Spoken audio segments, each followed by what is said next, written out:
आज हम लोग स्टार्ट करेंगे chapter 11 force and pressure. Force and pressure हम लोग आज पढ़ेंगे।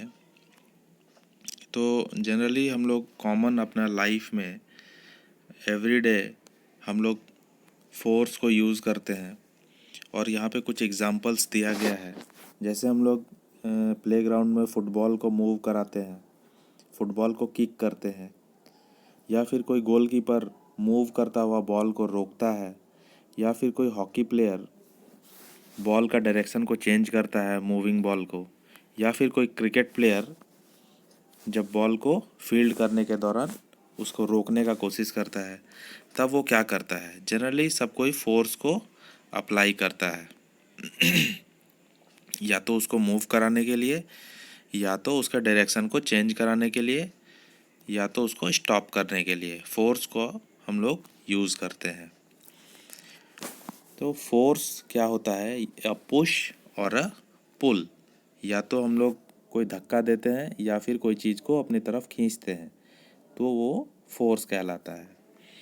जैसे हम लोग कोई पिकिंग करते हैं, कोई भी एक्शंस करते हैं, जैसे पिकिंग, ओपनिंग, कोई चीज़ को पिक कर रहे हैं, उठा रहे हैं, ओपन कर रहे हैं, शट कर रहे हैं, बंद कर रहे हैं, किक कर रहे हैं, हिट कर रहे हैं, लिफ्ट कर रहे हैं, कुछ भी कर रहे हैं, पुश कर रहे हैं, पुलिंग कर रहे हैं, कुछ भी टास्क कर रहे हैं, ये सब कुछ टास्क कर रहे हैं, तो ये सब कोई एक्शन हो रहा है। Each of these actions usually results in some kind of change in the state of motion of the object। ये सारे काम करने के दौरान, ये सारे एक्शंस करने के दौरान चेंज हो रहा है, change in the state of motion. जिस मोशन में है वो उसको हम लोग चेंज कर रहे हैं। कोई रेस्ट में है तो उसको उठा रहे हैं तो वो मोशन में आ जा रहा है, या उसके मोशन को हम लोग चेंज कर रहे हैं, या किसी को इधर से उधर खींच रहे हैं, किक कर रहे हैं, तो उसका जगह का परिवर्तन हो रहा है, जगह मूव कर रहा है वो, कोई भी आइटम, कोई भी सामान। तो कुछ ना कुछ एक्शन हो रहा है, तो उसमें कोई चेंज हो रहा है स्टेट ऑफ मोशन में ऑब्जेक्ट का, जो कि इन पिक्चर्स में दिखाया गया है। देन हम लोग देखते हैं फोर्स जो होता है वो एक पुश होता है या फिर पुल होता है कोई ऑब्जेक्ट का। अब in science a push or a pull on an object is called force. जब कोई कोई कोई ब्लॉक को या कोई सामान को हम लोग या धक्का देते हैं या तो अपने तरफ खींचते हैं, तो फोर्स वहाँ पे होता है। तो उस धक्का देना और उस खींचना को ही फोर्स कहते हैं। Thus we can say that the motion imparted to objects was due to action of force. तो कोई ऑब्जेक्ट को जब हम लोग मूव करते हैं, खिसकाते हैं, यहाँ से यहाँ करते हैं, तो उसका जो मोशन होता है उसके पीछे एक्शन ऑफ फोर्स होता है। एक्शन ऑफ फोर्स, फोर्स लगाते हैं, उसके वजह से ही उसमें कोई चीज़ में मोशन आता है कोई सामान का जगह बदलता है, एक जगह से दूसरा जगह हम लोग उसको धकेल करके या खींच करके जगह परिवर्तन करते हैं। Forces due to an interaction, जब इंटरैक्ट करता है कोई दो ऑब्जेक्ट, तब वहाँ पे फोर्स लगता है या फोर्स का इम्पैक्ट होता है। जैसे यहाँ पे पिक्चर्स में कुछ पिक्चर्स यहाँ पे दिखाए गए हैं और एक्टिविटीज़ है यहाँ पे। जैसे ये एक कार है, एक एक मैन है यहाँ पे, और कार स्टॉप किया हुआ है। कार का कीज जो है वो बंद किया हुआ, की से उसका मशीन बंद किया हुआ, कार मूव नहीं कर रहा। और एक मैन जो है, man standing behind a stationary car. तो ये यहाँ पे खड़ा है, ये यहाँ पे खड़ा है, तो कार खुद ब खुद मूव नहीं करेगा, और ये इंसान जो है यहाँ पे खड़ा है। और सेकंड फिगर में क्या दिखाया जा रहा है, a car being pushed by a man, और वही मैन दूसरे फिगर में उस कार को पुश कर रहा है। तो पुश कर रहा है तो क्या हो रहा है कि वो मूव कर रहा होगा। The car may begin to move, car क्या करेगा, स्टार्ट करेगा मूव करना। किधर मूव करेगा, in the direction of the applied force. जिस साइड से ये आदमी फोर्स लगा रहा है, इस साइड से वो धकेल रहा है, तो ये कार जो है आगे की ओर फोर्स का डायरेक्शन में ही मूव करेगा। जब भी हम फोर्स लगाते हैं तो कोई ऑब्जेक्ट, जिस ऑब्जेक्ट के ऊपर हम लोग फोर्स लगाते हैं वो ऑब्जेक्ट किस तरफ मूव करेगा, in the direction of force. इस तरफ हम फोर्स लगा रहे हैं, धकेल रहे हैं इस तरफ, तो इसी तरफ मूव करेगा car. Note that the man has to push the car to make it move. तो उस मैन को धक्का देना पड़ेगा उस कार को मूव कराने के लिए। अगर सिंपली उसके सामने खड़ा रहेगा तो वो मूव नहीं करेगा कार। हाँ, वो बात अलग है कि उसको ड्राइवर स्टार्ट करके मूव करा दे, वो अलग चीज़ है। अगर ये खराब, इसको, इस कार को हम लोग ख़राब कार मानते हैं, ये कार में कुछ प्रॉब्लम आ गया है, ये कार मूव नहीं कर सकता है, तो कोई ह्यूमन का हेल्प चाहिए होगा उसको। तो ये ह्यूमन बीइंग जो है यहाँ पे खड़ा है, तो बिना उसको टच किए वो उसको मूव नहीं करा सकता है। वो इस यहाँ पे फोर्स लगाया इस डायरेक्शन में, तभी वो कार मूव किया। देन है यहाँ पे कुछ इंस्टेंस दिया हुआ है कि दो लड़की है यहाँ पे, हु इज़ पुशिंग होम। दोनों एक दूसरे के तरफ फोर्स लगा रहे हैं, दोनों एक दूसरे को पुश कर रहे हैं इस फिगर में, दोनों लड़की। और यहाँ पे क्या है, यहाँ पे ये दोनों लड़की एक दूसरे को खींच रहे हैं, ये इधर फोर्स लगा रही है, ये इधर फोर्स लगा रही है, पुल कर रही है, ये दोनों पुल कर रही है। हु इज़ पुलिंग होम, कौन किसको पुल कर रहा है। और यहाँ पे भी वैसा ही कुछ ऐसा दृश्य है कि ये काव जो है ये पीछे की तरफ खुद को पुल कर रही है, और ये इंसान जो है काव को अपने तरफ पुल कर रहा है। The girls in the two situations shown here are applying force on each other। दोनों ही पिक्चर में गर्ल्स जो है वो एक दूसरे पे फोर्स अप्लाई कर रहे हैं, या तो पुश कर रहे हैं या तो पुल कर रहे हैं। तो is it also true for the man and the cow, क्या ये मैन और काउ के लिए भी वैसा ही है क्या? आप लोगों को क्या लगता है? क्योंकि ये भी वैसा ही है, क्योंकि ये काउ जो है ये भी इसको अब खुद को पुल कर रही है, इसको अपने इधर खींच रही है, और ये इंसान भी इधर से खींच रहा है। तो ये सिचुएशन जो है इसके बराबर है। From these examples we can infer that at least two objects must interact for a force to come into play। कोई भी फोर्स को लगने के लिए, कोई भी फोर्स को एक्ट करने के लिए कोई दो ऑब्जेक्ट का होना ज़रूरी है, इंटरैक्ट करना ज़रूरी है कोई दो ऑब्जेक्ट का आपस में, तभी तो फोर्स लगेगा। अगर एक ही लड़की रहती तो ये किसके ऊपर फोर्स लगाती? किसी के ऊपर नहीं। दो ऑब्जेक्ट का होना ज़रूरी है, ये इसके ऊपर फोर्स लग, या तो पुश करेगी या इसको, या तो पुल करेगी, तो दो ऑब्जेक्ट का होना ज़रूरी हो रहा है। Thus an interaction of an object with another object results in a force between the two object। तो दो ऑब्जेक्ट जब फोर्स लगा रहे हैं, इंटरैक्ट हो रहा है, तब रिजल्ट में क्या आ रहा है कि एक फोर्स लग रहा है between the two objects. Then exploring forces, force को कैसे हम लोग एक्सप्लोर कर सकते हैं। यहाँ पे एक एक्टिविटी में दर्शाया गया है कि एक वुडन ब्लॉक है या फिर कोई भी हैवी मटेरियल है ये, और इसको एक पर्सन फोर्स किया, तो शायद वो उसको मूव थोड़ा नहीं करा पाया या बहुत ही कम मूव करा पाया, तो उसने अपने फ्रेंड को भी बुला लिया, दोनों मिल करके सेम डायरेक्शन में फोर्स को लगाया, एक ही डायरेक्शन में दोनों फोर्स को लगाया। तो इसमें क्या होता है कि रिजल्टेंट फोर्स जो होता है वो दोनों का एडिशन हो जाता है। दोनों एक तरफ फोर्स लगा रहे हैं तो रिजल्टेंट फोर्स क्या होगा, दोनों को ऐड करके इसी डायरेक्शन में फोर्स लगेगा। और इसमें इस फिगर में क्या दिखाया गया है कि दोनों दो लड़के हैं, दोनों अपोजिट डायरेक्शन से फोर्स को लगा रहा है। तो इसमें क्या होगा कि जिस साइड का फोर्स ज़्यादा होगा, ये ब्लॉक जो है, ये ब्लॉक उसी तरफ मूव करेगा। अगर ये लड़का अगर ज़्यादा फोर्स लगा रहा तो ये इधर मूव करेगा, अगर ये लड़का ज़्यादा फोर्स लगा रहा तो ये इधर मूव करेगा।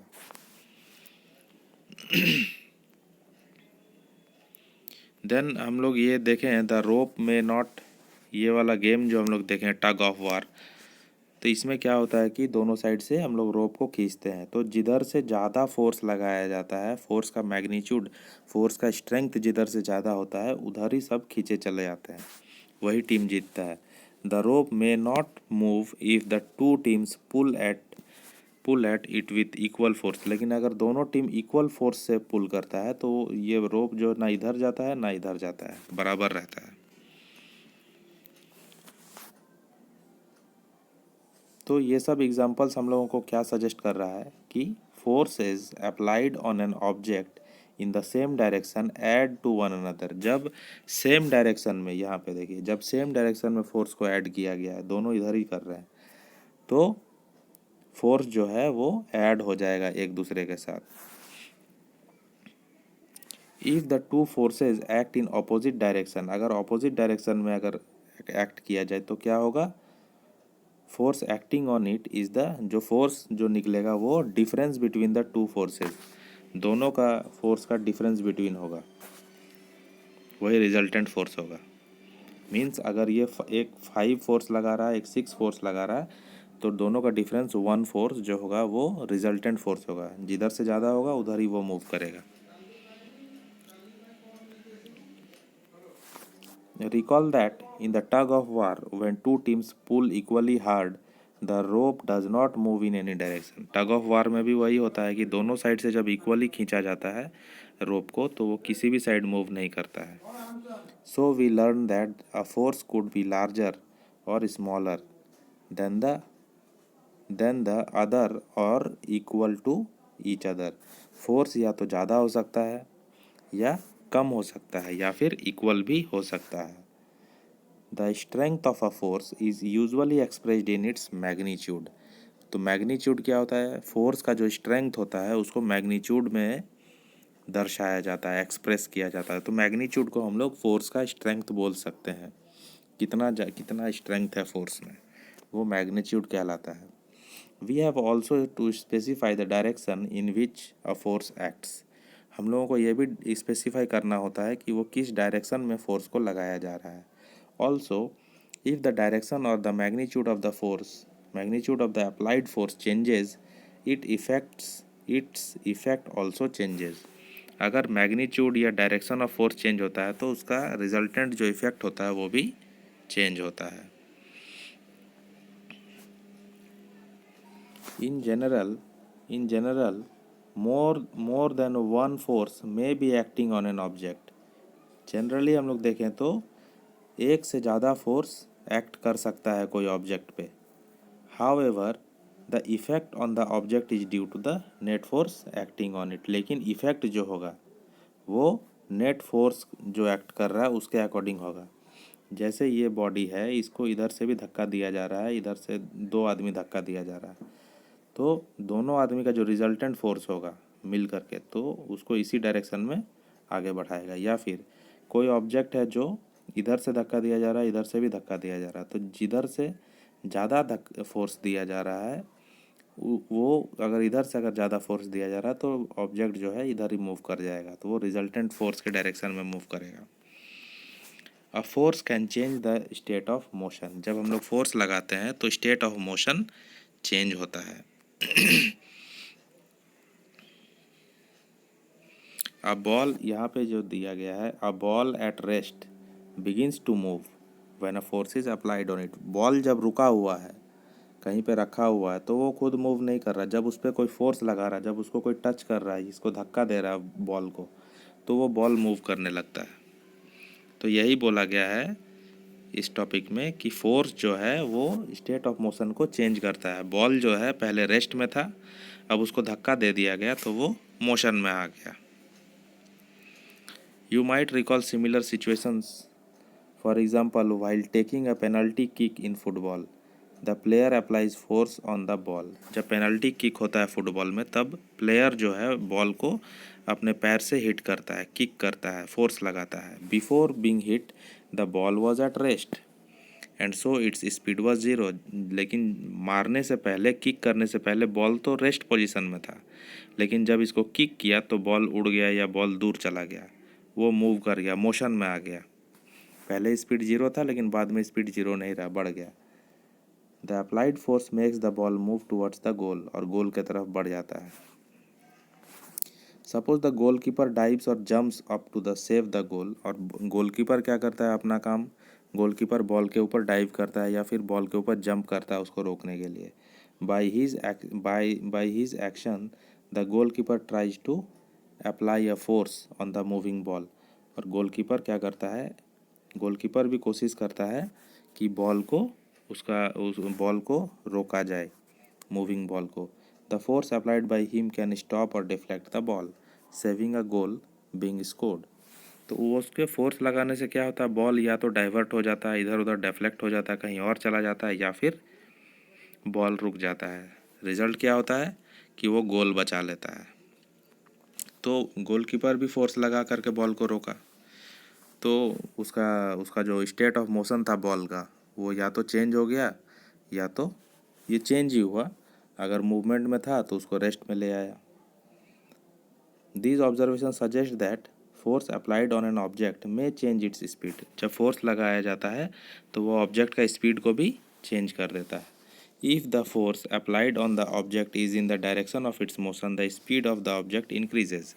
अगर कोई फुटबॉल मोशन में है, मेरे तरफ आ रहा है और मैंने उसे किक कर दिया, तो उसका स्पीड, जिस डायरेक्शन में फुटबॉल मूव कर रहा है, फुटबॉल जैसे इधर मूव कर रहा है और मैंने इधर से इसको किक किया, तो फुटबॉल और फास्ट होकर के इधर ही इसी डायरेक्शन में जाएगा।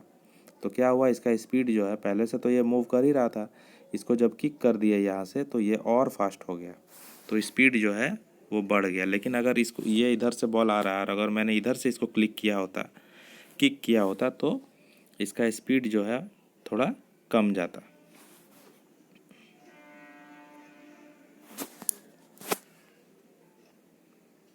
जैसे हम लोग बच्चों को देखे हैं कि ये जैसे ये टायर्स को चलाता है, तो टायर जो है वो मूव करता है। क्यों मूव करता है? क्यों वो फास्टर मूव तब करता है जब उसको धक्का दिया जाता है ज़ोर से, उसके साथ में रिपीटेड धक्का दिया जाता है, बार बार धक्का देना मतलब फोर्स दिया जाता है।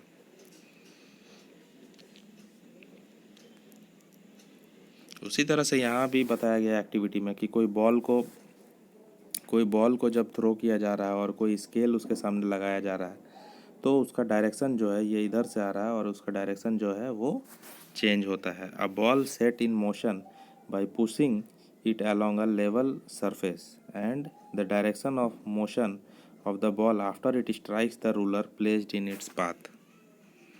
जब बॉल के रास्ते में ये स्केल लगाया गया तो बॉल जो है अपना पाथ को चेंज कर लिया, तो डायरेक्शन चेंज हुआ।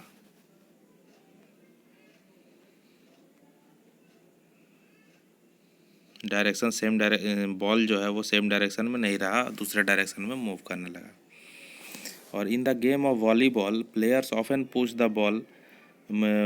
The moving ball to their teammate. Volleyball का गेम में क्या होता है कि बॉल को अपने टीममेट के तरफ पास किया जाता है, शेयर किया जाता है, और कभी कभी क्या होता है कि बॉल को रिटर्न किया जाता है दूसरे साइड में, कोर्ट के दूसरे साइड में पुश करके और स्मैश करके, मार करके, जिसमें जिसमें हम लोग फोर्स लगाते हैं। और क्रिकेट में क्या होता है, in cricket batsman plays his or her shot applying force on the ball. Shot जब खेलता है तो वो फोर्स लगाता है बॉल पे। तो इन सब से क्या होता है, a change in either the speed of an object और इट्स डायरेक्शन ऑफ मोशन और both is described as a change in its state of motion. तो ये सब से स्टेट ऑफ मोशन में चेंज आता है। जो भी मोशन में है, अगर बॉल धीमे मूव कर रहा है तो उसको उसको जब फोर्स करते हैं तो वो फास्ट मूव करता है, या तो वो डायरेक्शन चेंज करता है, या तो वो स्टॉप हो जाता है फोर्स लगाने की वजह से। Thus a force may bring change in the state of motion of an object। तो फोर्स से क्या होता है, स्टेट ऑफ मोशन में चेंज आता है। स्टेट ऑफ मोशन क्या है? The state of motion of an object is described by its speed and the direction of motion. The state of rest is considered to be the state of zero speed. जब body rest में रहता है तो उसको state of zero speed भी बोल सकते हैं। An object may be at rest or in motion, both are its state of motion। तो स्टेट ऑफ मोशन क्या होता है, या तो कोई ऑब्जेक्ट रेस्ट में है या तो कोई ऑब्जेक्ट मूव कर रहा है, तो दोनों स्टेट ऑफ मोशन है।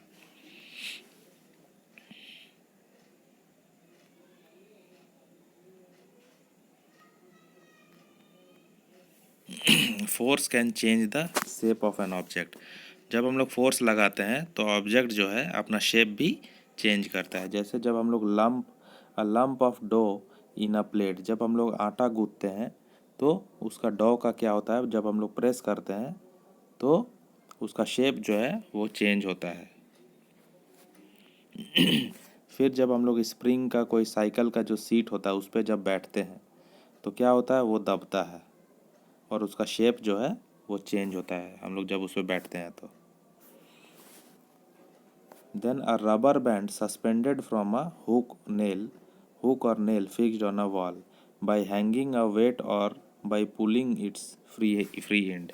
तो कोई नेल पे ये रबर लगा करके अगर हम लोग उसको पुल करते हैं तो उसका शेप चेंज होता है, या उस पर कोई सामान लटकाते हैं तो भी शेप चेंज होता है, या कोई प्लास्टिक और मेटल स्केल के ऊपर में ब्रिक रख देते हैं तो उसका शेप जो है वो चेंज हो जाता है। तो इससे ये दर्शाया जाता है कि ये प्रूफ होता है कि जब फोर्स लगाया जाता है तो उससे ऑब्जेक्ट का शेप जो है और साइज जो है वो भी चेंज हो सकता है।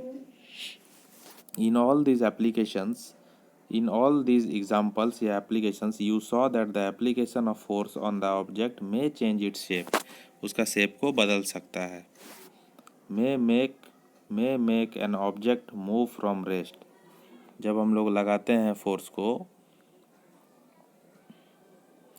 तो ये ऑब्जेक्ट जो है ऑब्जेक्ट मूव करता है फ्रॉम रेस्ट, या मे change the speed of an object, और स्पीड ऑब्जेक्ट का स्पीड को चेंज करता है इफ़ इट इज़ मूविंग, अगर मूव कर रहा तो भी। फिर मे change the direction of motion of an object, कि जिस डायरेक्शन में वो मूव कर रहा है उसी डायरेक्शन में उसका मोशन को, या फिर कोई अदर डायरेक्शन में मोशन को चेंज करते हैं, या रेस्ट में है तो उसको मोशन में ले आते हैं, मूवमेंट में ले आते हैं। तो सब चेंज होता है फोर्स लगाने की वजह से। मे bring about a change in the shape of an object, और शेप को भी चेंज करते हैं फोर्स लगाने से। मे कॉज सम और ऑल ऑफ दिस इफेक्ट्स, कभी कभी इसमें से कुछ होता है या फिर सारा होता है। तो ये सब फोर्स लगाने का इफेक्ट्स है, क्या क्या चेंजेस आता है।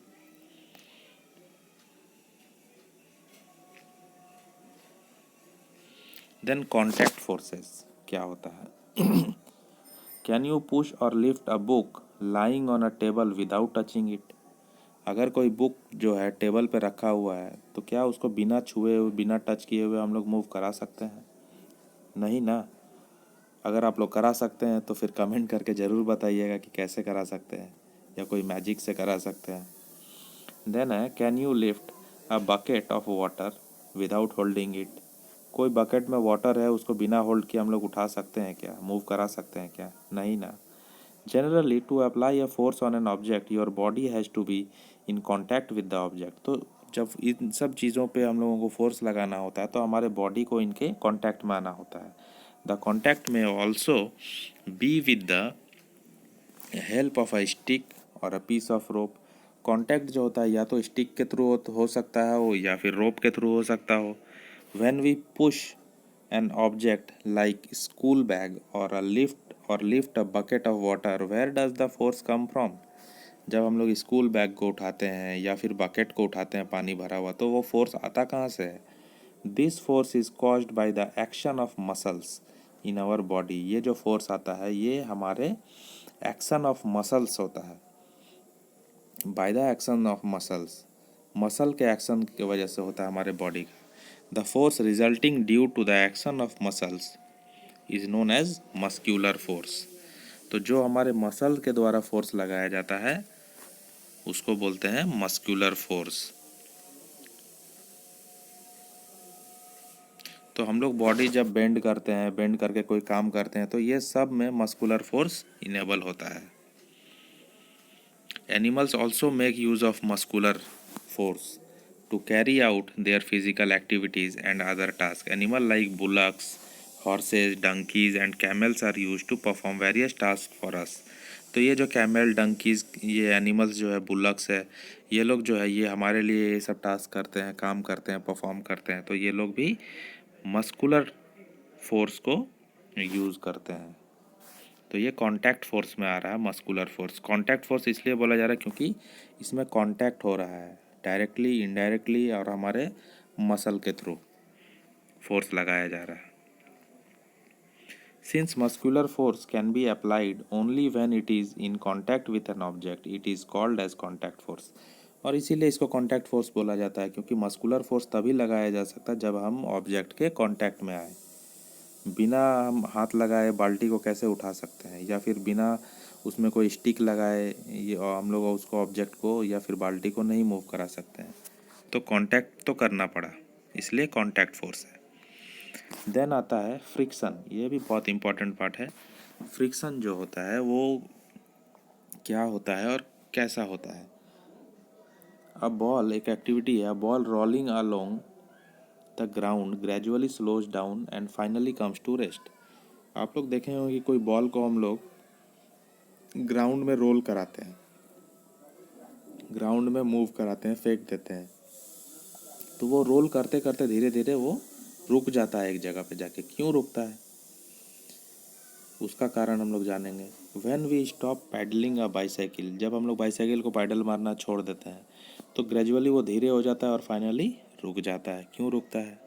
कार और scooter comes to rest once its engine was switch off, engine को स्विच ऑफ कर देने से कार और स्कूटर भी रुक जाता है। तो और बोट भी रुक जाता है जब हम लोग रोइंग बंद कर देते हैं। क्यों, क्योंकि इनका जो सरफेस होता है, बॉल जिस सरफेस पे मूव कर रहा है ग्राउंड पे, तो ग्राउंड के साथ वो फ्रिक्शन होता है, घर्षण होता है, घिसता है बॉल और ग्राउंड के बीच में। तो घर्षण होने के कारण, फ्रिक्शन होने के कारण बॉल का स्पीड को वो कम कर देता है। वैसे ही गाड़ी का, बाईसाइकिल का स्पीड को ज़मीन जो है, धरती जो है, उसको फ्रिक्शन के वजह से वो स्पीड कम कर देता है और वो धीरे धीरे रुक जाता है। In all this situations no force appears to be acting on the object. तो इन सिचुएशंस में कोई फोर्स नहीं लगता है। जैसे बॉल को मूव करता हुआ छोड़ दिया तो बॉल को कोई मूव नहीं करा रहा, कोई फोर्स नहीं लग रहा और वो धीरे धीरे रुक जा रहा है। Yet their speed gradually decreases and they come to rest after some time. What causes a change in their state of motion, इनका स्टेट ऑफ मोशन में क्यों चेंज आया ऐसा। The force responsible for changing the state of motion of object in all these examples is the force of friction। तो उसके लिए कौन responsible है, force of friction. It is the force of friction between the surface of the ball and the ground that brings the ball to rest। वही बात मैंने जो बताया कि बॉल जो है रुक जाता है। क्यों रुकता है, it is the force of friction. Force of friction जो है वो लगता है किसके बीच में लगता है ना, surface of ball and the ground. ये ग्राउंड है और इसके ऊपर बॉल है, तो इन दोनों के बीच में फोर्स ऑफ फ्रिक्शन लगता है, घर्षण होता है और उसका स्पीड को कम करता है और वो रेस्ट में आ जाता है, तो स्टेट ऑफ मोशन चेंज हो जाता है। Similarly friction between water and the boat, water और बोट के बीच में जो फ्रिक्शन होता है उसके वजह से वो रुक जाता है जब हम लोग स्टॉप रोइंग करते हैं। जब हम लोग बोट को चलाना छोड़ दिए पानी में तो वो धीरे धीरे मूव करते करते एक समय में रुक जाता है। तो क्यों रुकता है ना, पानी और बोट के बीच में जो फ्रिक्शन होता है, घर्षण होता है, उसके वजह से रुकता है। The force of friction always acts on all the moving objects and its direction is always opposite to the direction of the motion. ये इंपॉर्टेंट चीज़ है कि फोर्स ऑफ फ्रिक्शन जो होता है वो हमेशा अपोजिट डायरेक्शन में लगता है, कभी भी अपोजिट डायरेक्शन में लगता है। अगर ऐसा एक बोट ये मूव कर रहा है इस डायरेक्शन में, तो फोर्स ऑफ फ्रिक्शन जो है, इसके नीचे पानी है, फोर्स ऑफ फ्रिक्शन जो है वो हमेशा इस डायरेक्शन में लगता है, अपोजिट डायरेक्शन में। ये ध्यान में रखिएगा। Since the force of friction arises due to contact between surfaces, it is also an example of contact force. और ये जो है, ये जो फोर्स ऑफ फ्रिक्शन है, ये तो कॉन्टैक्ट होने की वजह से लग रहा है ना, बोट का और पानी का कॉन्टैक्ट हो रहा है तो ये फोर्स लग रहा है, तो ये भी कॉन्टैक्ट फोर्स के अंडर में ही आता है।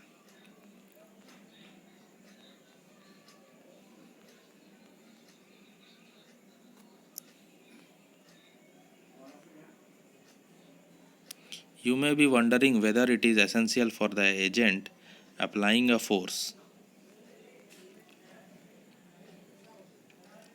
on an object to be always in contact with it। Let us find out non contact forces. इसके बाद हम कॉन्टैक्ट फोर्सेस देखें, हम लोग नॉन कॉन्टैक्ट फोर्सेस देखेंगे। नॉन कॉन्टैक्ट फोर्सेस में मैग्नेटिक फोर्स आता है। जब हम लोग कोई एक्सपेरिमेंट करते हैं, दो मैग्नेट को यूज़ करते हैं और दो मैग्नेट को नज़दीक लाते हैं। Take a pair of bar magnet, place the longer side of one of the magnet over 3 round shaped pencils or wooden roller as shown in the figure। Now bring one end of the other magnet near the end of the magnet placed on the roller। ये एक magnet को 3 pencils के ऊपर में रखा गया और फिर उसके बाद दूसरा मैग्नेट को यहाँ पे लाया गया। तो क्या होता है, make sure that the two magnets do not touch each other, और दोनों मैग्नेट को टच नहीं कराना है। Observe that Observe what happens. Next, bring the other end of the magnet near the same end of the magnet placed on the rollers. Note what happens to the magnet placed on the rollers every time another magnet is brought near it. और magnet का जो and होता है उसको change करना है। एक बार ये एंड लगाया, एक बार ये एंड से लगाया। यहाँ पे रेड, यहाँ पे पिंक एंड है और यहाँ पे ब्लू एंड है। तो यहाँ पे दोनों पोल्स होता है यहाँ पे लाइक। तो इसका जो कॉन्सेप्ट होता है, like poles repel each other or unlike poles attract each other. तो यहाँ पे देखो, यहाँ ब्लू कलर है और यहाँ पे पिंक कलर है, तो दोनों अनलाइक पोल्स को दर्शा रहा है। तो दोनों एक दूसरे को अट्रैक्ट करेगा। और यहाँ पे क्या होगा, अनलाइक, यहाँ पे सेम सेम पोल है दोनों की तरफ, ब्लू ब्लू। तो ये दोनों एक दूसरे को रिपेल करेगा। ये इधर ये जाएगा, धक्का देगा, और ये इधर जाएगा। तो वो हमको फोर्स उसका पता चलेगा कि मैग्नेट एक दूसरे को धक्का दे रहा है या मैग्नेट एक दूसरे की तरफ खींचा जा रहा है। Does the magnet on the rollers begin to move when the other magnet is brought near it.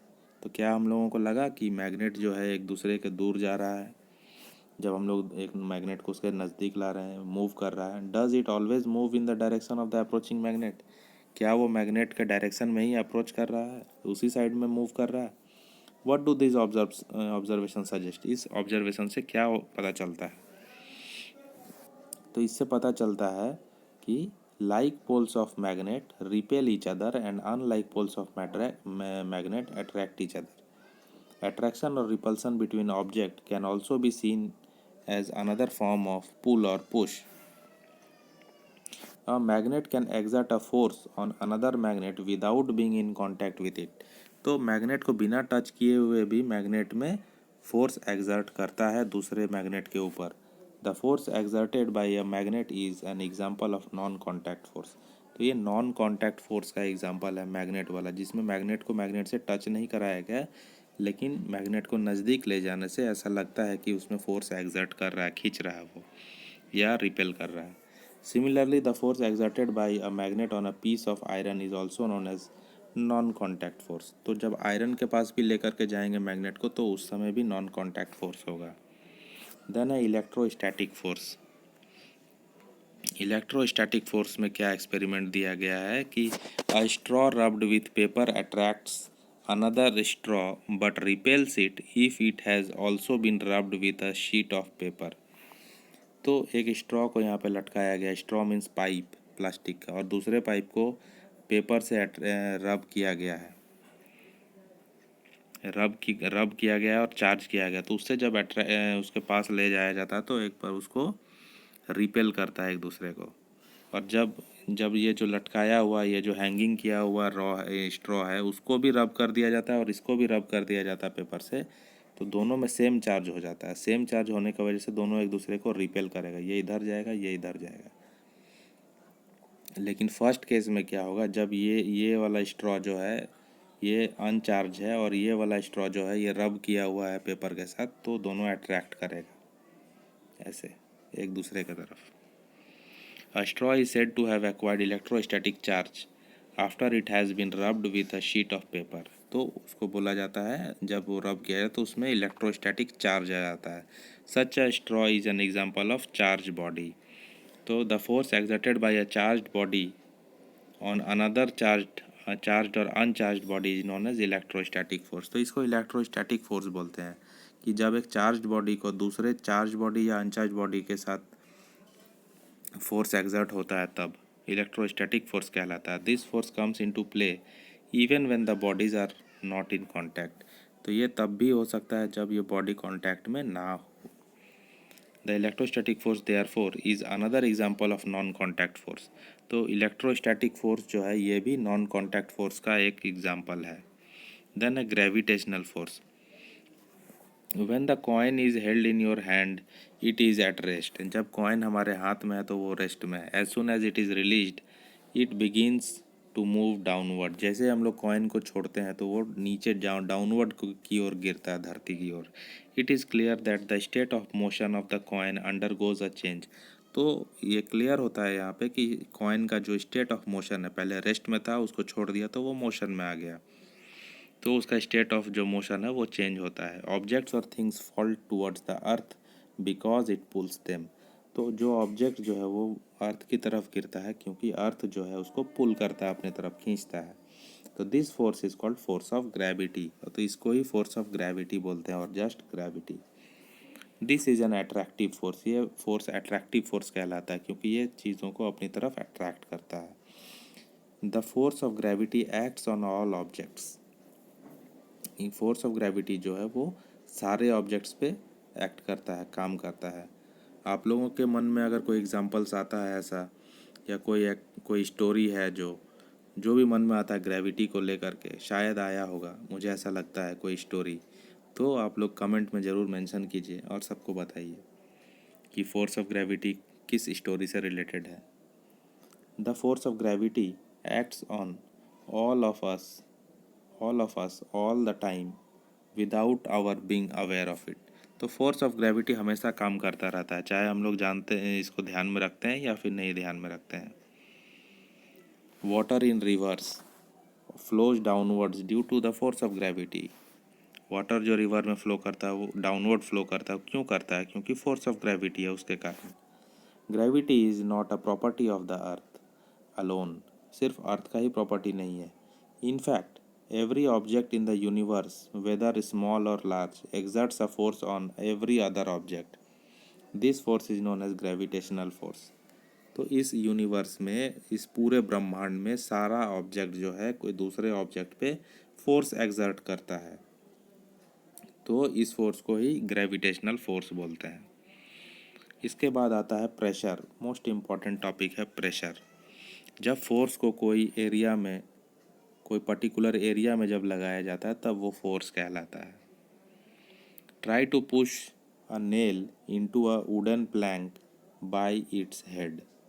तो जब हम लोग वुडन प्लैंक में कोई नेल को डालते हैं, उसको ठोकते हैं, तब हम लोग कुछ उसमें एक्टिविटी करते हैं जो कि एक पर्टिकुलर एरिया पे किया जाता है। तो pushing a nail into a wooden Planck, ये एक एग्जांपल है प्रेशर एक्सर्ट करने का, प्रेशर लगाने का। Try now to push the nail by pointed end. तो क्या इस नेल को अगर उल्टा कर दें, ऐसा कर दें, तो इसको पॉइंटेड एंड को अगर प्रेशर लगाएंगे ऊपर से, तो क्या ये नेल अंदर जाएगा? ये एक क्वेश्चन है। और क्या ऊपर से जब हम लोग ऐसा करके ये ठोक रहे हैं तो क्या ये अंदर जाएगा? Try cutting vegetables with a blunt knife. कोई ब्लंट नाइफ से, बोहतर नाइफ से, जिसमें धार ना हो, वैसा नाइफ से अगर वेजिटेबल काटे तो वो कटेगा? नहीं कटेगा। देन विथ शार्प नाइफ, और शार्प नाइफ से काटेंगे तो क्या होगा? कटेगा। Which is easier? तो ऑब्वियसली जो शार्प नाइफ है उससे ईजियर होगा काटना। Do you get the feeling that the area over which the force is applied plays a role in making this task easier? कि जो फोर्स अप्लाई कर रहे हैं हम लोग, तो उसका जो जिस एरिया पे लगा रहे हैं उस पे ही सब बेस्ड होता है। Feeling that the area over which the force is applied, वही एक रोल प्ले कर रहा है कि किस साइड हम लोग फोर्स अप्लाई कर रहे हैं। तो प्रेशर किसको बोलते हैं? The force acting on a unit area. Force acting on a unit area of a surface is called pressure. Pressure is equal to force by area on which it acts. At this stage, we consider only those forces which act perpendicular to the surface on which the pressure is to be compared.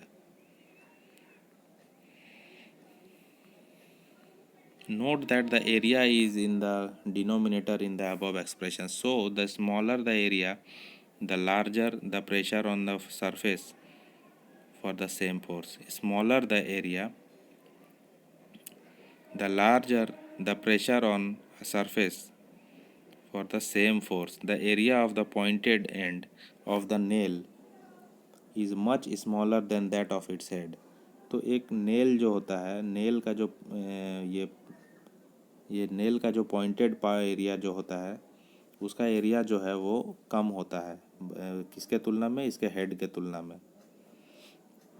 The same force therefore produces a pressure sufficient to push the pointed end of the nail into the wooden plank. इसीलिए जब ऊपर से हम लोग pressure इसको देते हैं हथौड़ा से, जब हम इसको प्रेशर देते हैं हेड से, तो ये जो एरिया जो नीचे नीचे कम एरिया है उसके वजह से ही ये वुडन प्लैंक में चला जाता है इजीली। लेकिन अगर यही कांटी को और नेल को उल्टा कर दिया जाए तो ये नहीं जाएगा, क्योंकि ये जो पार्ट है ये अगर नीचे रहेगा तो इसमें एरिया ऑफ कांटेक्ट ज़्यादा रहेगा। The same force therefore produces a pressure sufficient to push the pointed end of the nail into the wooden plank.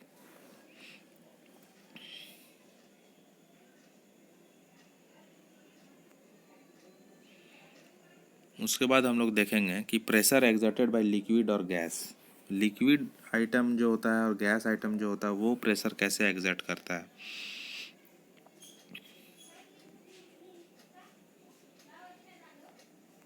Pressure exerted by water at the bottom of the container depends on the height of its column. तो ये जो pressure जो लगता है नीचे में, water इसमें डाला हुआ है, तो ये डिपेंड कर रहा है कि वाटर का कॉलम कहाँ तक है, कितना ऊंचा है। यहाँ पे वाटर का कॉलम यहाँ तक है, इसमें वाटर का कॉलम यहाँ तक है, तो वो उसी पे डिपेंड करता है कि वाटर का कॉलम जो है कितना ऊपर है। फिर दूसरा एक्टिविटी में है, ये दूसरा एक्टिविटी है, ये प्लास्टिक बॉटल दिया गया है, नीचे में यहाँ पे पानी का ये पे एक आउटलेट दिया गया है। तो a liquid exerts pressure on the walls of the container. Liquid जो है हमेशा कंटेनर का वॉल पे, बाहर की तरफ वॉल पे प्रेशर एक्सर्ट करता है। और दूसरा एक्टिविटी में यहाँ पे एक पिक्चर में ये दर्शाया गया है कि liquid exert equal pressure at the same depth. ये सेम डेप्थ पे यहाँ पे होल कर दिया गया है, तो सारा जो होल से जो ये वाटर बाहर आ रहा है वो सेम स्पीड में, सेम फ्लो, सेम रेंज में बाहर आ रहा होगा। तो इससे पता चलता है कि ये जो डेप्थ, जो सेम डेप्थ है, और उस पे लिक्विड जो है प्रेशर को इक्वली एक्सर्ट कर रहा है।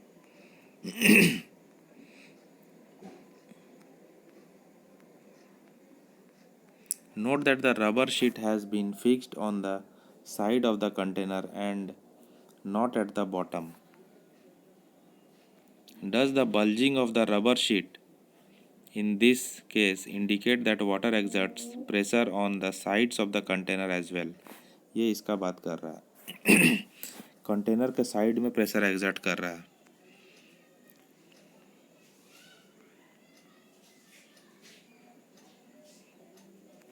Can you now say that the liquids exert pressure on the walls of the container? ये इस डायग्राम का बात है। Do gases also exert pressure?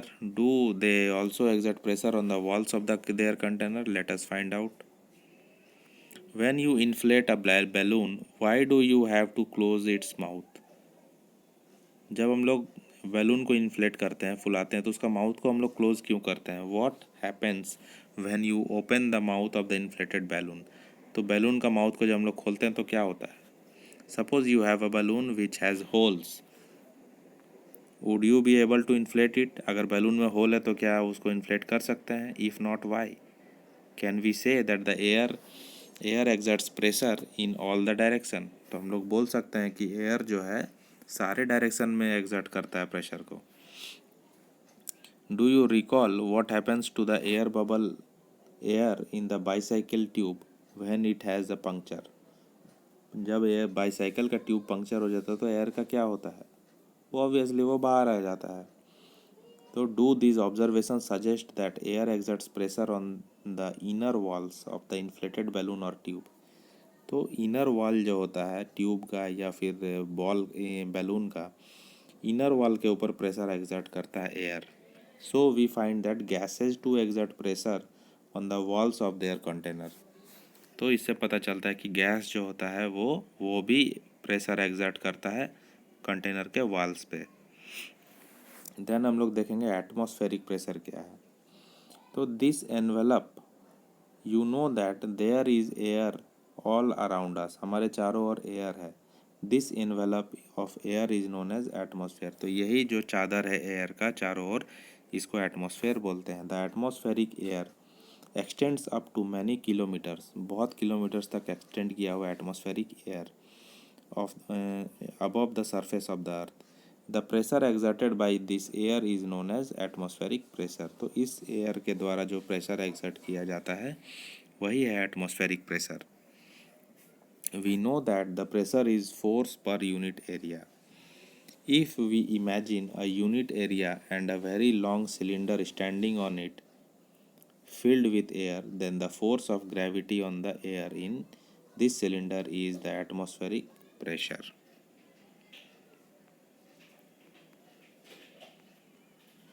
But how large or small is the atmospheric pressure? Let us get an idea about its magnitude. Take a good quality rubber sucker. It looks like a small rubber cup. Press it hard and smooth on the plane surface. Does it stick to the surface? Now try to pull it off the surface. Can you do it? तो ऐसा rubber का जो शकर लेते हैं और हम लोग उसको प्रेस करते हैं सरफेस के ऊपर, तो वो चिपक जाता है, हम लोग वापस उसको खींच नहीं पाते हैं, तो वो प्रेशर एग्जर्ट करता है actually. When you press the Shankar, most of the air between its cup and the surface escapes out, तो उसमें से एयर जो है वो बाहर निकल जाता है दबाने से। The sucker sticks to the surface because the pressure of the atmosphere acts on it. तो शकर जो है वो सरफेस से स्टिक हो जाता है, चिपक जाता है, क्योंकि एटमॉस्फेयर का जो प्रेशर है उस पर वो लगने लगता है। To pull the sucker off the surface the applied force should be large enough to overcome the atmospheric pressure. फिर हम लोगों को बहुत ज़्यादा फोर्स लगाना पड़ता है जो एटमॉस्फेरिक प्रेशर से ज़्यादा हो, ताकि उसको हम लोग पुल कर पाएँ।